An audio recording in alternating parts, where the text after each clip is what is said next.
আসিয়া আহা, আল্লাহর সামনে একবার মাথা নত করেছে, পৃথিবীর কোন শক্তির সামনে মাথা নত করে নাই। আসিয়া এবং ফেরাউনের ফিনান্স মিনিস্টার, অর্থমন্ত্রীর বিবি লুকিয়ে কালিমা পড়েছে, সাইয়েদনা মূসা আলাইহিস সালামের উপর ঈমান এনেছে। ফেরাউন শুনে দুইজনকে ডেকে নিয়ে আসলো। অর্থমন্ত্রীর বউয়ের সাথে দুধের বাচ্চা, বলল দুইজন নাকি ঈমান এনেছো লুকিয়ে লুকিয়ে, এক আল্লাহরে ছাড়ো, আমি ফেরাউনরে সেজদা দাও। এরা বলল জীবন যাবে কিন্তু ঈমান যাবে না, জীবন দিব কিন্তু ঈমান দিব।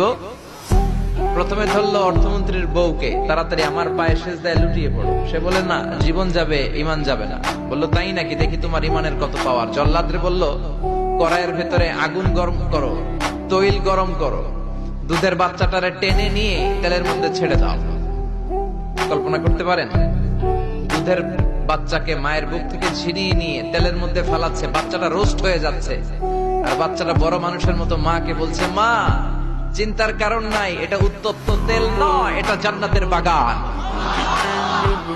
ভয় নাই মা, তুমি চলে আসো, তুমিও লাফিয়ে পড়ো, শাহাদাতের পেয়ালা থেকে মিষ্টি সুধা পান করো।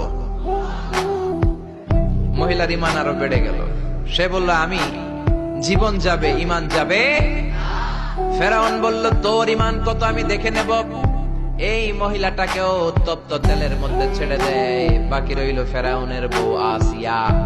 আসিয়ারে ফেরাউন বলল, আসিয়া এক আল্লাহর ইবাদত ছাড়ো, আমারে সেজদা দাও। আসিয়ারও এক কথা, জীবন দিব ঈমান দিব।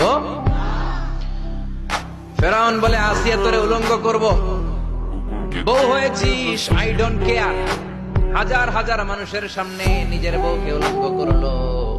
তক্তার মধ্যে উলঙ্গ বউকে শুইয়ে হাতের মধ্যে পেরেক ঢুকালো, পায়ের মধ্যে পেরেক ঢুকালো। এক একটা পেরেক ঢুকায় তক্তার মধ্যে ছিদ্র হয়ে ঢুকে আর ফিনকি দিয়ে রক্ত বেরোয়। আসিয়া চিৎকার মারে। ফেরাউন বলে তাড়াতাড়ি আসিয়ারে তেলের মধ্যে ফেল। আল্লাহ বললেন জিব্রাইল যা, জান্নাতটা তুলে নিয়ে আসিয়ার চোখের সামনে ধর, আমার আসিয়া জান্নাত দেখে দেখে যেন আমার কাছে আসে।